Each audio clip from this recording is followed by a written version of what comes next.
오늘 좋은 밤 이솝우화를 읽어드립니다. 방문제가 옮기고 현대지성에서 편했습니다.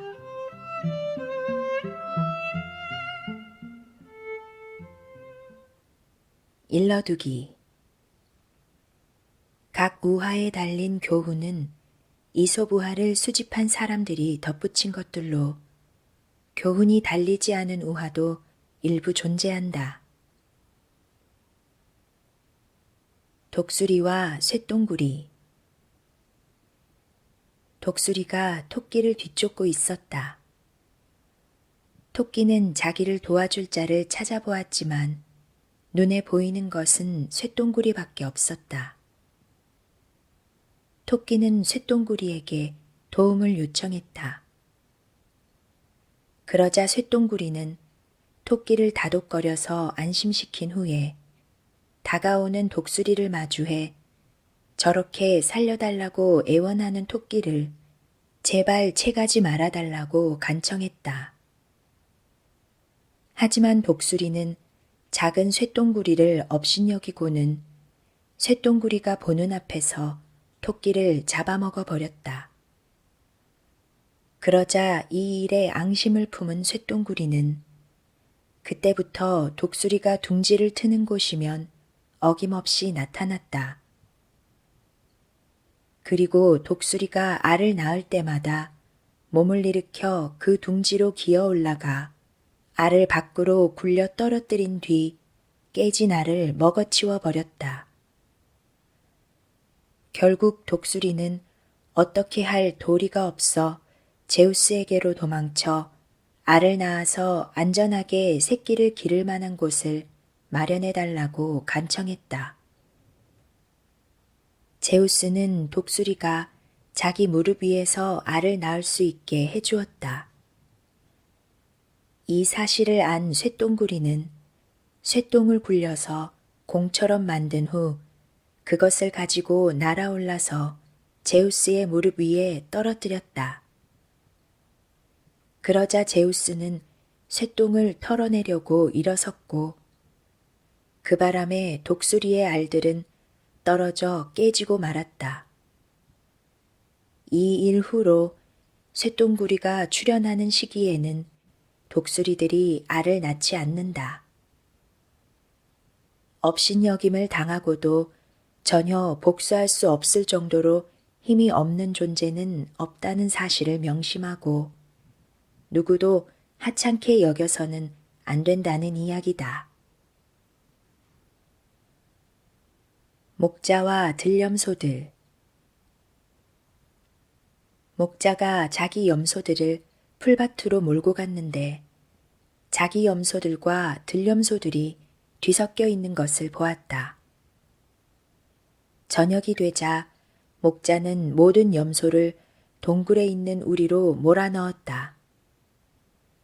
다음 날에는 폭풍우가 심하게 몰아쳤다. 평소처럼 풀밭으로 데려갈 수 없어서 목자는 우리 안에서 염소들을 보살펴야 했다. 그는 자기 염소들에게는 굶주려 죽지 않을 정도로만 꼴을 주고 그렇지 않은 염소들에게는 자기 것으로 삼으려는 속셈으로 넉넉하게 꼴을 주었다. 폭풍우가 그치자 목자는 모든 염소를 이끌고 풀밭으로 나갔다. 그런데 산에 도착하자마자 들염소들이 도망가기 시작했다. 들염소들을 향해 자기가 정성껏 돌보아 주었는데 이렇게 떠나는 것은 은혜를 저버리는 짓이라고 목자가 소리치며 꾸짖자 들염소들은 돌아서서 말했다. 바로 그것 때문에 우리는 당신을 더욱 경계하게 된 거예요.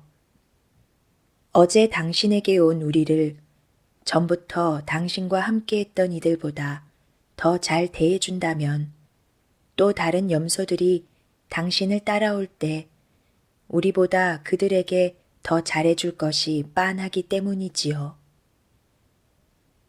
우리를 새 친구로 삼은 사람이 자신의 옛 친구보다 더 잘 대해준다면 마냥 좋아만 해서는 안 된다.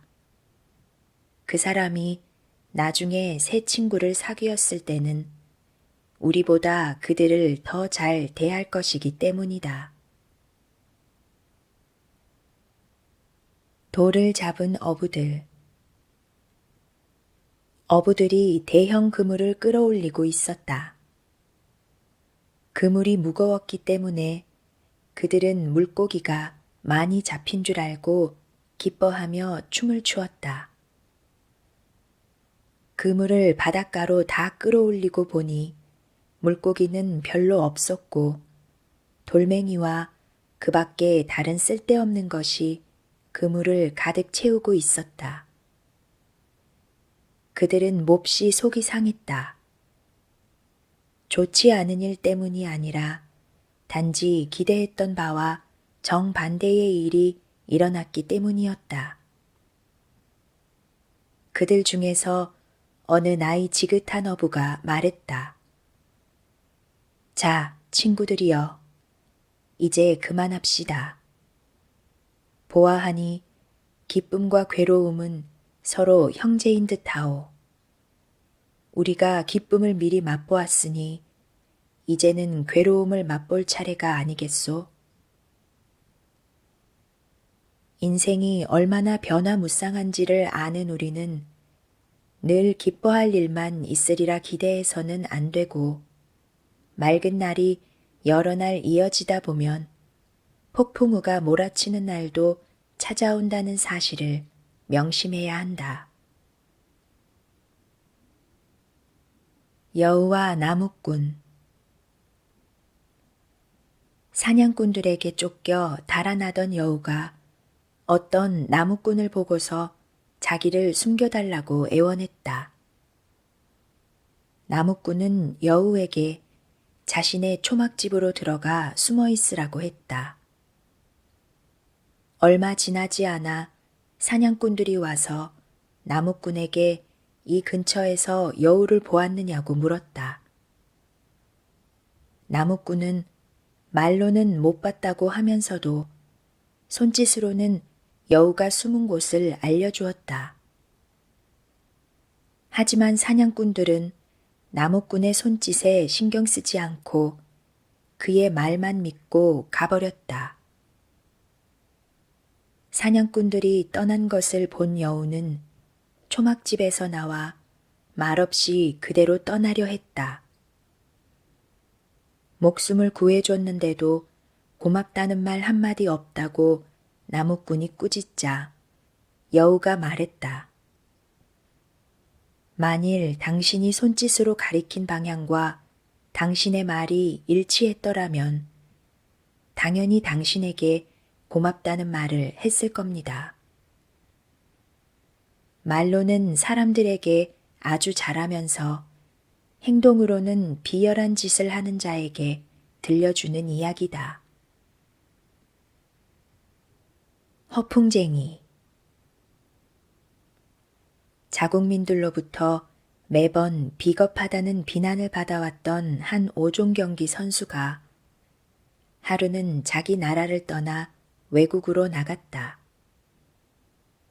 그리고 얼마 후에 돌아와서는 자기가 여러 나라를 돌아다니며 용감무쌍함을 많이 보여주었는데 로도스에서 멀리 뛰기를 할 때는 올림피아 경기에서 우승한 사람 중 그 누구도 해내지 못한 먼 거리를 뛰었다고 허풍을 떨었다. 그런 후에 자기가 그렇게 하는 것을 옆에서 지켜본 사람들이 이 나라에 오면 그들을 증인으로 세우겠다고 말했다. 그러자 거기에 모여있던 사람 중에서 한 명이 그를 향해 말했다. 이보시오. 그 말이 사실이라면 당신이 한 일을 증언해 줄 증인은 없어도 돼요. 여기가 로도스라고 생각하고 멀리 뛰기를 하면 될 것 아니겠소? 행동으로 증명할 수 있다면 온갖 말을 늘어놓을 필요가 없다는 이야기다. 왕을 세워달라고 요구한 개구리들. 무정부 상태로 살아가는 일이 성가시고 괴롭다고 생각한 개구리들이 제우스에게 대표단을 파견해 왕을 보내달라고 요구했다. 제우스는 개구리들이 선량하다는 것을 알았기 때문에 연못에 통나무를 하나 던져주었다.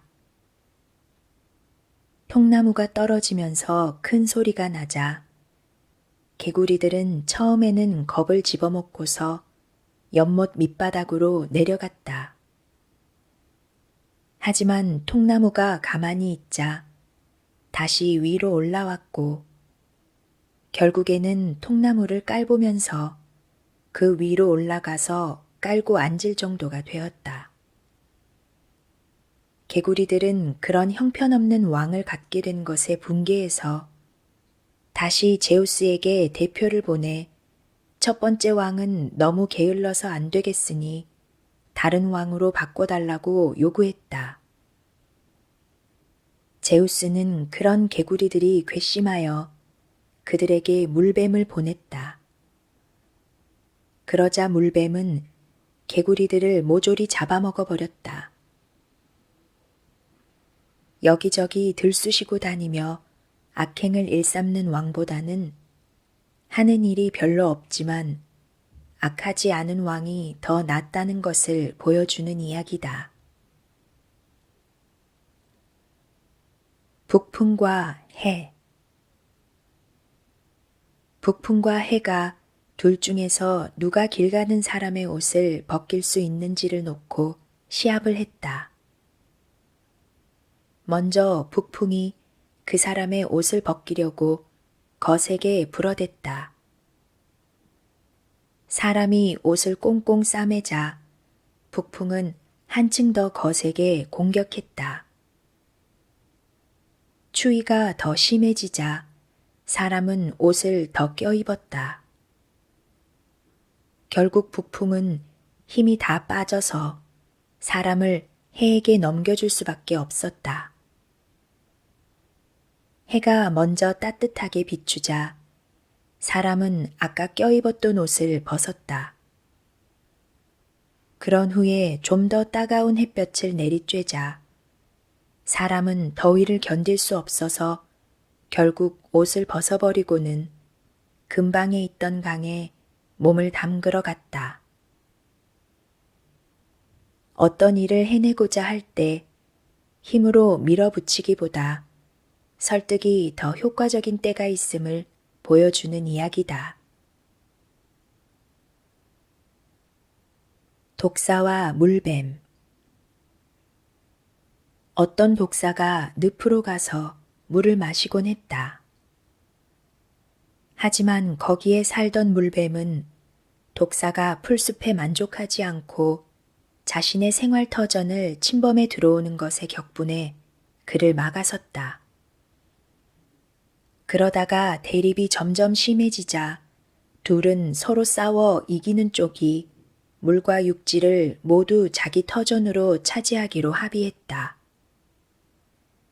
날짜가 정해지자 물뱀을 미워하던 개구리들이 독사를 찾아가 자기들도 그에게 힘을 보태겠다고 약속하면서 독사의 사기를 높여주었다.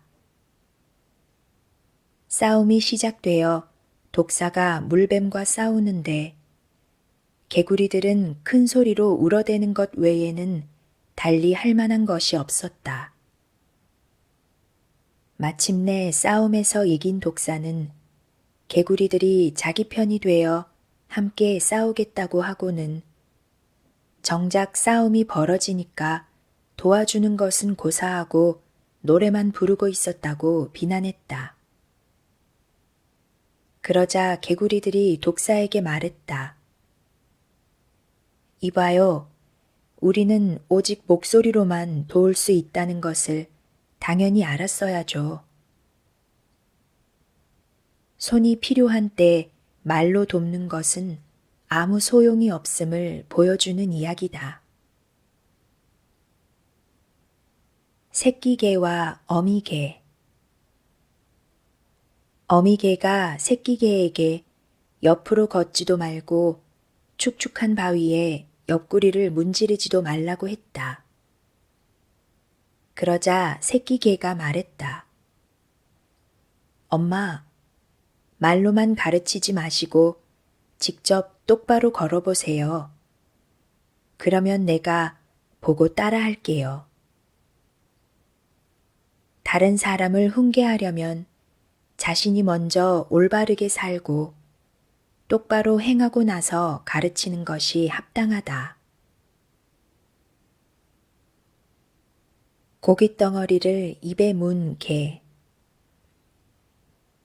고깃덩어리를 입에 문 개가 강을 건너다가 강물에 비친 자신의 그림자를 보았다. 개는 그 그림자가 자기보다 더 큰 고깃덩어리를 물고 있는 다른 개라고 생각했다. 그래서 자기가 물고 있던 것을 놓아버리고는 그 개의 것을 빼앗으려고 달려들었다. 하지만 이 개는 결국 둘 다 잃었다. 하나는 애초부터 존재하지 않아 얻을 수 없는 것이었고, 다른 하나는 강물에 떠내려가 버렸기 때문이었다. 이것은 탐욕스러운 자들이 꼭 들어야 할 이야기다. 사자와 여우와 사슴. 병들어 굴 안에 누워있게 된 사자가 자주 대화하면서 친하게 지내왔던 여우에게 말했다. 내가 건강을 되찾아 살게 되기를 바란다면 숲속에서 살아가는 큰 사슴을 가머니설로 속여서 내 발톱 앞에 데려다 놓아라. 사슴의 내장과 심장을 먹고 싶구나. 이렇게 해서 길을 떠난 여우는 숲속에서 뛰노는 사슴을 발견하고는 다가가 인사한 후에 말했다. 내게 몰래 귀띔해줄 좋은 소식이 있어. 우리의 왕인 사자가 내 이웃인 것은 너도 알 거야. 그런데 그 사자가 병이 들어 죽을 날이 머지 않았어. 그래서 자기 뒤를 이을 왕으로 누군가를 세우고 싶어 하지. 그러면서 멧돼지는 무식하고 곰은 느려 터졌고 표범은 사납고 호랑이는 허세가 심하다고 하면서 사슴은 외모도 수려한 데다 장수하며 그 뿔은 뱀들이 두려워하니 왕이 되기에 최적의 조건을 갖추고 있다고 말했어. 그러니 더 말해 무엇하겠어? 내가 왕으로 확정된 거야. 이 소식을 가장 먼저 전해준 나한테 뭘 해줄 것인지 말해봐. 나는 빨리 가봐야 하거든. 사자가 나를 또 찾을지 모르니 말이야. 사자는 모든 일에서 내 조언 없이는 아무것도 못하기 때문이지. 이 늙은 여우의 말을 무시할 생각이 아니라면 내게 조언하는데 지금 가서 사자의 죽음을 옆에서 지키는 것이 좋을 거야. 여우가 이렇게 말하자 사슴은 그 말에 마음이 잔뜩 부풀어서 곧 어떤 일이 벌어질지를 전혀 알지 못한 채로 사자가 있는 굴로 갔다. 하지만 사자가 성급하게 공격하는 바람에 사슴은 귀만 찢어진 채로 재빨리 숲속으로 도망쳤다. 여우는 자신의 노고가 쓸모없게 되어버리자 아쉽다는 듯 손뼉을 쳤고 사자는 화가 나기도 하고 배가 고프기도 해서 큰 소리로 포효했다. 사자는 여우에게 다시 한번 수를 써서 사슴을 속여 데려오라고 간곡하게 부탁했다. 여우가 말했다. 까다롭고 곤란한 일만 내게 맡기시네요. 이번 한 번만 도와드리지요. 이렇게 말하고 나서 어떤 식으로 사슴을 속여 데려올지를 궁리하면서 여우는 마치 사냥개처럼 사슴의 자취를 추적해 나갔다. 목자들을 만나 피 흘리며 뛰어가는 사슴을 보았는지 묻자 그들은 숲을 가리켰다. 여우는 몸을 식히고 있던 사슴을 발견하고는 아무 일도 없었다는 듯이 뻔뻔한 모습으로 앞에 가서 섰다. 사슴은 화를 내며 털을 뻣뻣이 세운 채 말했다. 이 쓰레기야. 다시는 나를 어떻게 해볼 생각하지 마. 또다시 내게 접근했다가는 가만두지 않을 거야. 내가 어떤 작자인지를 모르는 다른 동물에게나 가서 그들을 왕으로 만들어주겠다고 여우짓을 하면서 한껏 바람을 넣어보시지. 여우가 말했다. 너는 겁이 많고 소심한 게 탈이야. 친구인 우리를 그렇게 의심하면 못 써. 사자는 임종을 앞두고서 이 나라를 어떻게 다스려야 하는지에 관한 이런저런 조언과 지시를 귓속말하기 위해 내 귀를 잡으려고 했을 뿐이야. 그런데 병든 사자가 그 힘없는 발로 너를 잡으려고 하다가 발톱으로 조금 긁었다고 해서 화를 내고 뛰쳐나가 버렸지. 그래서 지금 사자는 너보다 더 격분해서 결국 이 나라를 늑대에게 넘겨야 하겠다고 고민하고 계셔. 주인님의 처지가 참 안 됐어. 그러니 가서 아무것도 무서워하지 말고 양처럼 고분고분 말을 들어. 모든 나뭇잎과 샘을 걸고 맹세하건대 내가 사자에게 조금이라도 해를 입는 일은 이제 절대로 일어나지 않아. 내가 왕으로 섬기고 싶은 이는 오직 너뿐이야. 여우는 이런 식으로 불쌍한 사슴을 가머니설로 속여 또다시 사자에게 가게 만들었다. 그렇게 굴 속으로 들어간 사슴은 사자밥이 되었다. 사자는 사슴의 모든 뼈와 골수와 내장을 먹어치웠고 여우는 옆에 서서 보고 있다가 사슴의 심장이 몸에서 떨어져 나와 바닥에 떨어지자 몰래 낚아채 먹어치우면서 수고를 보상받았다. 사자가 다른 것들은 다 찾아서 먹어치웠지만 심장은 아무리 찾아도 보이지 않았다. 멀찌감치 서 있던 여우가 말했다. 이 사슴에게는 심장이 없어요. 정말이에요. 그러니 더 이상 찾지 마세요. 사자굴과 발톱 속으로 2번씩이나 제 발로 찾아 들어온 사슴에게 무슨 심장이 있겠어요. 명예욕은 사람의 이성을 흐려놓아서 눈앞의 위험도 제대로 알아볼 수 없게 만든다. 사자와 은혜 갚은 생쥐. 사자가 잠자는 동안에 생쥐가 그 위에서 뛰어다녔다. 잠에서 깬 사자가 생쥐를 붙잡아 먹어치우려고 하자 생쥐는 자기를 살려주면 은혜를 갚겠다고 말하면서 놓아달라고 애원했다. 사자는 웃으면서 생쥐를 보내주었다. 그런데 실제로 그 일이 있은 후 얼마 지나지 않아 생쥐 덕분에 사자는 목숨을 건지게 되었다. 사자가 어떤 사냥꾼들에게 사로잡혀 나무에 밧줄로 묶였는데 생쥐가 사자의 신음소리를 듣고 와 밧줄을 갉아 사자를 풀어주었던 것이다. 생쥐가 말했다. 그때 당신은 나 같은 것이 무슨 보답을 하겠느냐고 생각하고는 비웃었지요. 하지만 이제는 비록 생쥐도 은혜에 보답할 수 있다는 것을 아셨을 거예요.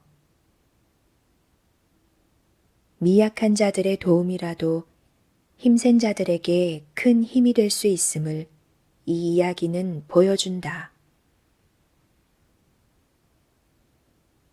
시골쥐와 도시쥐, 원제, 들쥐와 집쥐. 들쥐와 집쥐가 친구가 되었다. 식사나 같이 하자는 들쥐의 초대를 받은 집쥐는 즉시 들판으로 갔다. 하지만 먹을 것이라고는 보리와 곡식뿐인 것을 보고 말했다. 친구여, 자네는 지금 개미 같은 삶을 살고 있다는 것을 알아야 해. 내가 사는 곳에는 맛있는 것들이 많이 있으니 나와 함께 가서 마음껏 먹고 즐기세. 둘은 그 자리에서 바로 길을 나섰다. 집쥐는 들쥐에게 콩과 곡물과 대추야자와 치즈와 꿀과 과일을 보여주었다. 들쥐는 놀라워하며 진심으로 입에 침이 마르도록 칭찬하면서 자신의 신세를 한탄했다. 둘이 식사를 시작하려고 하는데 어떤 사람이 갑자기 문을 열었다. 이 불쌍한 쥐들은 문소리에 겁을 집어먹고 얼른 틈새로 뛰어들어갔다. 얼마 후에 다시 말린 무화과를 먹으려 하는데 또 다른 사람이 뭔가를 가지러 방에 들어왔다. 쥐들은 다시 쥐구멍 속으로 재빨리 뛰어들어가 숨었다. 그러자 들쥐는 배고픈 것도 잊어버린 듯 한숨을 푹푹 쉬며 집쥐에게 말했다. 친구여, 잘 있게. 자네나 배 터지게 먹으며 큰 즐거움을 누리시게나. 많은 위험과 두려움을 감수하면서 말일세. 가련한 나는 누구의 눈치도 보지 않으면서 아무 두려움 없이 보리와 곡식을 갉아먹으며 살아갈 것이네. 이 우화는 두려움과 고통 속에서 풍족하게 살기보다는 부족해도 마음 편한 삶을 살아가는 쪽이 더 낫다는 것을 보여준다. 쥐와 개구리.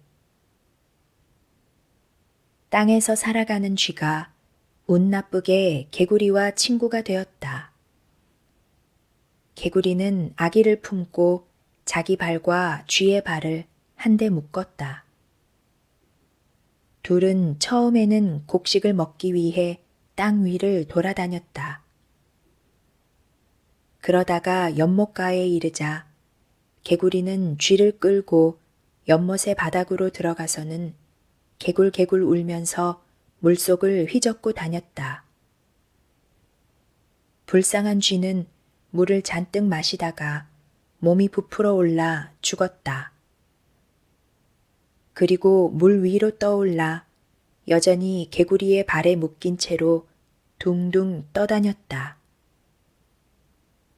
이때 솔개가 쥐를 보고 발톱으로 낚아챘다. 그러자 한데 묶여있던 개구리도 딸려 올라가 솔개의 먹이가 되고 말았다. 죽은 자에게도 복수할 힘은 있다. 정의의 여신은 모든 것을 감시하며 저울로 달아 균형을 맞추기 때문이다. 금도끼, 은도끼. 원제, 나무꾼과 헤르메스. 어떤 사람이 강옆에서 나무를 베다가 자신의 도끼를 강물에 빠뜨리고 말았는데 어떻게 해볼 도리가 없어 강둑에 앉아 울고 있었다. 헤르메스가 그 사람이 우는 이유를 알고는 불쌍한 마음에 강물 속으로 들어가 금도끼를 가지고 나와 이것이 잃어버린 것이냐고 물었다. 그가 아니라고 말하자 헤르메스는 다시 강물 속으로 들어가 은도끼를 가지고 나왔다.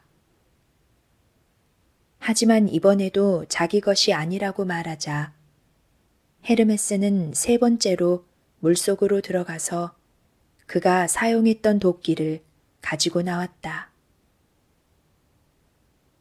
그게 바로 자기가 잃어버린 도끼라고 하자 헤르메스는 그의 정직함을 가상히 여겨 세 자루의 도끼를 모두 그에게 주었다. 그는 집으로 돌아가 자기가 겪은 일을 친구들에게 자세히 들려주었다. 자기도 그런 도끼들을 얻고 싶었던 한 친구는 강으로 가서 도끼를 일부러 강물 속으로 던져버리고는 앉아서 울고 있었다. 그러자 헤르메스가 나타나 그가 우는 이유를 물어본 후에 지난번과 똑같이 강물 속으로 들어가 금도끼를 가지고 나와 이것이 잃어버린 도끼냐고 물었다. 그는 아주 기뻐하면서 바로 그것입니다. 라고 대답했다. 그러자 헤르메스 씨는 그런 후안무치함이 얄미워 금도끼를 주지 않는 것은 물론이고 그의 도끼도 찾아주지 않았다. 이 우화는 신은 정직한 자들과는 함께하지만 정직하지 않은 자들은 적대함을 보여준다. 나그네들과 곰. 두 친구가 함께 길을 걷고 있었다. 그들 앞에 곰이 나타나자 한 친구는 먼저 나무 위로 올라가서 숨었고 다른 친구는 잡힐 것 같아서 땅바닥에 엎드려 시체인 척했다.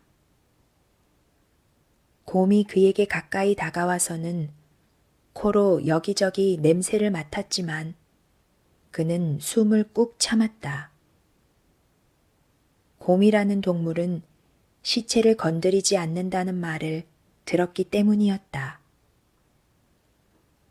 곰이 떠나고 나자 나무 위로 올라가 숨었던 친구가 내려와서는 곰이 그의 귀에 대고 무슨 말을 했느냐고 물었다. 그러자 친구가 대답했다. 이후로는 위험할 때 도망가는 친구와는 함께하지 말라고 하더군. 힘든 일을 함께 겪어보아야 참된 친구인지 아닌지를 알 수 있다는 이야기다. 아들과 그림 속 사자. 어떤 겁 많은 노인에게 사냥을 좋아하는 건장한 외아들이 있었다. 노인은 잠을 자다가 꿈속에서 아들이 사자에게 죽는 것을 보고는 그 꿈이 현실이 될 것을 우려해서 높고 화려한 집을 짓고 아들을 그 안에서 살게 하고 감시했다.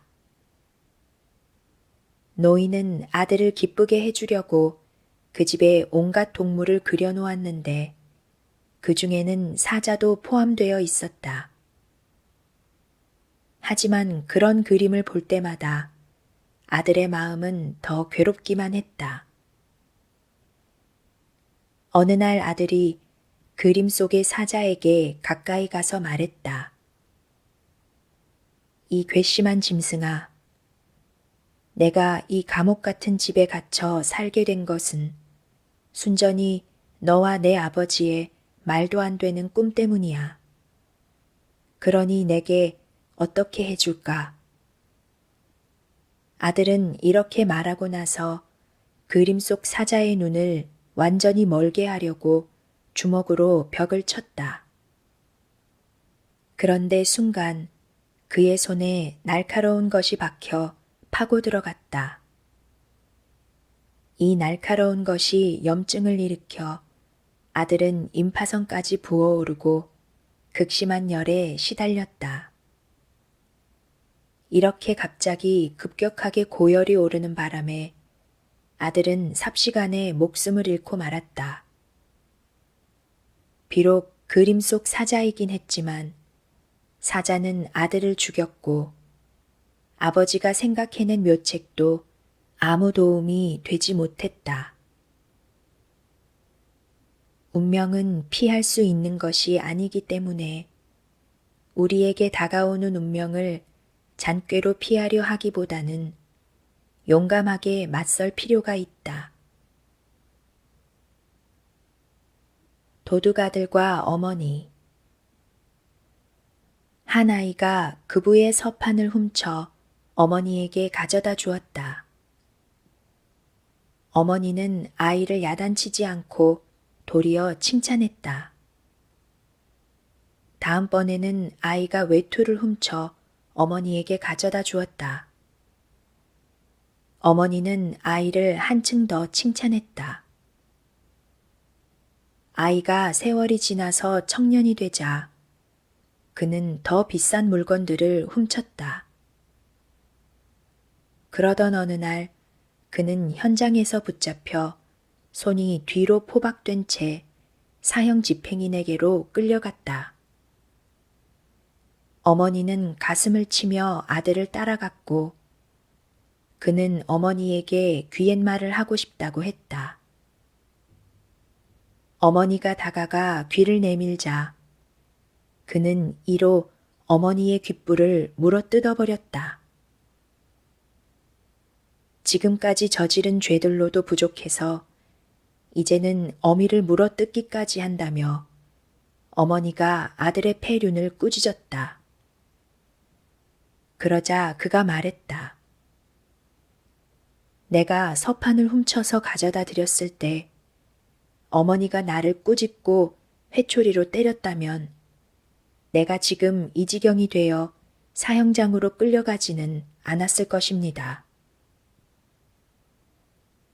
나쁜 짓을 했을 때 처음부터 따끔하게 혼내지 않으면 규모가 점점 더 커지고 대담해진다는 것을 보여주는 이야기다.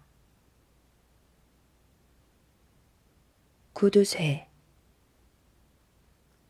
어떤 구두쇠가 자신의 전 재산을 금화로 바꾼 후에 금괴로 만들었다. 그러고는 어떤 장소에 묻고 거기에 자기 영혼과 마음도 함께 묻었다. 그리고 매일 거기로 가서 그 금괴를 보았다. 그런데 일꾼 중 한 명이 그 구두쇠의 거동을 보고 그 장소로 가서 땅을 파내다가 금괴를 발견하고는 가져가 버렸다. 얼마 후에 그 장소로 갔다가 금괴를 묻어둔 곳이 비어있는 것을 본 구두쇠는 머리를 쥐어뜯으면서 울고불고 난리를 치기 시작했다. 구두쇠가 이렇게 난리치는 모습을 본 어떤 사람이 그 이유를 물어 알고 나서는 그에게 말했다. 이보시오. 절망하지 마시오. 당신에게 금이 있었을 때도 실제로는 갖고 있는 게 아니었소. 그러니 돌을 가져다가 거기에 묻어두고는 금이라고 생각하시오. 그러면 그 돌이 당신에게 금과 같은 역할을 하게 될 거요. 내가 알기로는 당신에게 금이 있었을 때에도 당신은 그 금을 사용한 적이 없었기 때문이요. 재물은 사용하지 않으면 아무것도 아니라는 점을 이 우화는 보여준다.